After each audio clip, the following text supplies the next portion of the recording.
Hey everybody, what is going on? Hexlex here, got another Master Duel video for you with a pretty big announcement that came out yesterday that I'm very eager to talk about, and that is of course going to be the Duelist Cup right now.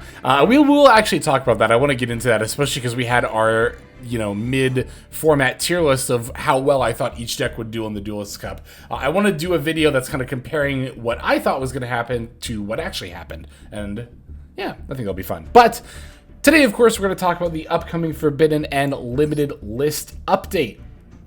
Not going to waste any time, we're going to get right on into it. First change is Beatrice, Lady of the Eternal, is going from 3 to 0 in a move that I'm sure is surprising nobody at all. We have a couple of limits as well. Sangen Kaiman, of course, Tenpai support, is going from 2 to 1. And Block Dragon being freed from the ban list from 0 to 1. I believe there's only one other change to the list, and that, is going to be Purrely going from 2 to 3. Alright, so I actually don't know what I want to talk about first. Let's actually just start with bans and then work our way down. So Beatrice, Lady of the Eternal, going from 3 to 0, as I said before, is something that I don't think is surprising a lot of people, and is a change that I, of course, absolutely agree with. However, I will say that those of you who are hoping that this will kill the Fiendsmith engine, it most certainly will not. I would expect Fiendsmith to still see play in the vast majority of decks, even with the ban of Beatrice, including stuff like Snake Eye and White Forest, and potentially just about every other deck that was playing Fiendsmith anyway. And the reason for this, and I'm sure those of you who have been playing a lot of the especially high-level meta decks that use the Fiendsmith and Beatrice line, can attest to the fact that while Beatrice is extremely good, she's actually really not necessary for the combo lines. I mean, yeah, there are hands where you open Engraver and nothing else, like Engraver and literally 4 hand traps, right? And sure, in those lines, in those hands specifically, you do need Beatrice and, like, for example, Snake Eye to dump Ash and then revive off Prom Princess. Or, for example, you would, in theory, in White Forest, dump, like, a Stellar and then use Sprite Elf to bring a Stellar back. But those hands are few and far between, especially given how many starters a lot of these decks have, and especially given the fact that you're often playing the Millennium engine as well, means that opening multiple starters is trivially easy, and as a result, Beatrice becomes a lot less necessary. Now, that's not to say that Beatrice wasn't still good even in hands where you have multiple starters, but let's be real.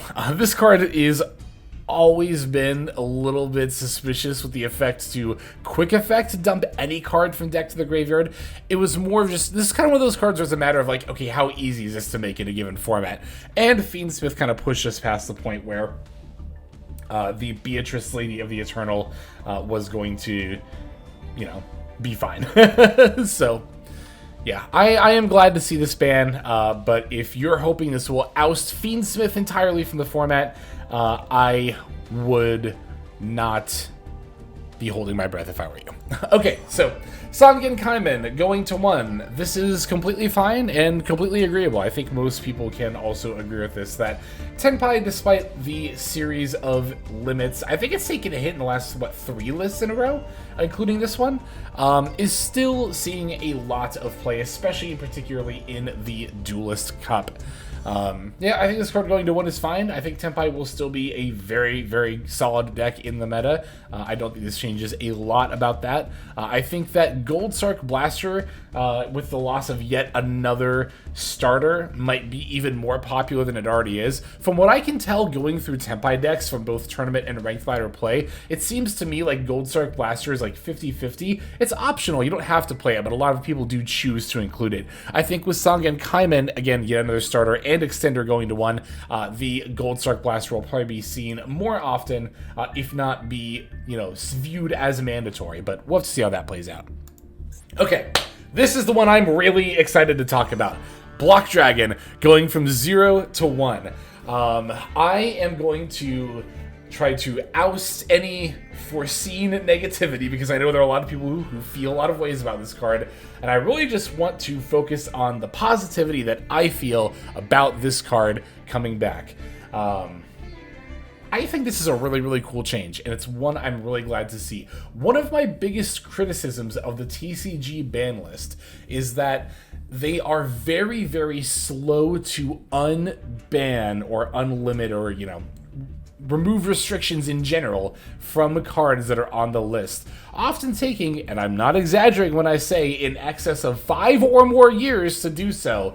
Looking at you, Red Rose Dragon Limit, which, by the way, how was that ever the right hit in Halcyon format anyway, but I digress. So, a lot of the reason, and this is, I think, pretty well known, that they operate this way is because, you know, the goal of the ban list is, you know, secondarily to balance the game, but primarily to push sales of whatever new pack is out.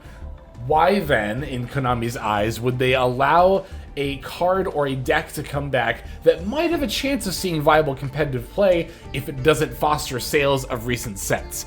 This has historically been one of my biggest gripes with the TCG format, and is actually one of the reasons why I really, really like the Master Duel format. Master Duel is very quick, relatively speaking, to unlimit or unban cards, even if they don't have obvious utility. I will say Block Dragon does have utility moving forward. There is actually ulterior motive here, and that's Gem Knights. So I'm going to get out ahead of that. I'm not, like, singing Konami's praise, you know, on high, but Block Dragon Unbanned is not something that we saw from the TCG, and I think it's something that really could have happened. If you need evidence of this, look no further than the OCG format, where Adamantipator has not been a problem. It's just not been an issue at all, and this is even after the release of Gem Knights. Now, a lot of people can make the argument that, like, this could never happen in the TCG because of Maxi, the TCG because of Maxi. That was weird, but I would counter-argue that with the existence of Molcharmies, I think Block Dragon could absolutely come back in the TCG and have an appropriate amount of counterplay. Regardless, I am ecstatic that Block Dragon is back. I love Adamantipator. It has been one of my favorite decks, I think, to play in Master Duel. Like, ooh, that might not be a bad idea for something to try out. My top 10 favorite decks in Master Duel ever. I think Adamantipator would assuredly make that list. I don't know if it'd be quite top 5, but I think it's definitely top 10 for me. I think it's a really, really fun, long-form combo deck. Now, you might hear the phrase fun, long-form combo deck and find that to be sort of... what's the word I'm looking for? Not antithetical, not hypocritical. Maybe some people would see it as hypocritical. Counterintuitive. No, not counterintuitive. Self-contradicting. That's kind of the general phrase I'm looking for. But, and this is actually a video that I'm very certain I'm going to make in the near future. I love long-form combo decks. As a result, I'm actually having a fair amount of fun in this format. One of the things that I particularly like about long-form combo decks, especially Adamantipator in particular, it's the same reason I think a lot of people like Tier Limit as well, is that it's gambling, but the odds are absolutely in your favor. To the degree that you know you're going to be able to combo, but you're going to have to explore a slightly different way to do it every single time to find an optimized path, right? Unlike a lot of combo decks, even long-form ones like the current Fiendsmith Snake Eye decks, do have, like, more concrete lines, right? You're not really relying on RNG. In the case of Tier Limit, it would be milling, and then with, you know, Block Dragon, Adamantipator, it's of course excavating. But I feel like it's really nice and challenging to have a deck like that, where you have to navigate the line that you're presented, not the one that you are certain to go into, to still make an optimal board. I am so stoked for this. I think I might even go so far as to try to craft a Royal Block Dragon. I've been saying this for a decent amount of time on the channel too, to free Block Dragon, and the block is back. Oh, I'm so ready for this. So excited. Oh, also, let me talk about Adamantipator very slightly here too. I'm of course going to go into more in-depth detail when this card is unbanned. I'll take you through my thought process of our Adamantipator build, but one thing that I'm thinking about in particular is the Millennium Engine, right? Fiendsmith with Beatrice banned, I'm not 100% sold on playing with Adamantipator, but the Millennium Engine plays a fair amount of Earth monsters, which if we're playing Vandersylph especially, we like. On top of that, and of course, Block Dragon inherently likes earth monsters too. On top of that, the golem that guards the Millennium treasures is even a rock monster as well. I think there's a good bit of inherent synergy. The ability to make zombie vampire is quite good. To make rank 8s with like Snake Eyes Zoom Dragon. I'm very, very eager to try this out. This is very, very exciting to me. Yes, I love this. Okay, and Purrely going from 2 to 3. There's not a whole lot to say about this, but I will say that Purrely is a lot better than you think it is. It's a lot better than you think it is, especially if you look at community tournaments. There have been a number of recent, like in Fiendsmith Azamina format tops with Purrely, just like straight up how it is normally played, not playing any of the new stuff. I've seen a Purrely list that has even won a community tournament, beating out the Fiendsmith Snake Eye list, and it's just a regular old Purrely list, not playing Fiendsmith or anything. So yeah, I'm not arguing that Purrely is a sleeper tier 1 deck, but it's better than you probably think it is. So this unlimit matters more than you might think it does. Is there stuff that I would have rather seen on the list that's not?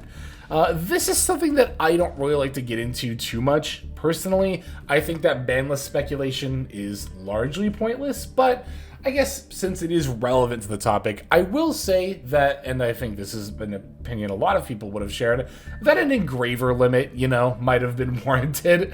The Fiendsmith engine, as much as I do like the sort of long-form combo style meta that it's produced, I'm having a lot of fun playing Yu-Gi-Oh! Right now. As a result, I will not deny that it is definitely too strong in its current iteration. The thing that scares me is the fact that it's going to get better once Lacrima the Crimson Tears is released. And I am a little bit afraid that we're not going to see an engraver limit until a significant amount of time, maybe a month and a half at the very least, until after she's been released. And I think that would be a bit much. Like, I don't 100% mind the Fiendsmith engine where it's at. Like, you don't get to go into sequence unless you have engraver exactly, right? If you have Tractor Lurie, it doesn't really get you very far. I think that's a lot better of an approach. And I think even with that, an engraver limit would still be appropriate. It'd make Fiendsmith a lot more difficult to use, which I think would be fine. But yeah, with Lacrima the Crimson Tears, like I said, then any of the Fiendsmith engine becomes full combo by itself, and I think that's definitely too strong. Like I said, unfortunately, I don't think we're going to see an engraver limit before she comes out, though.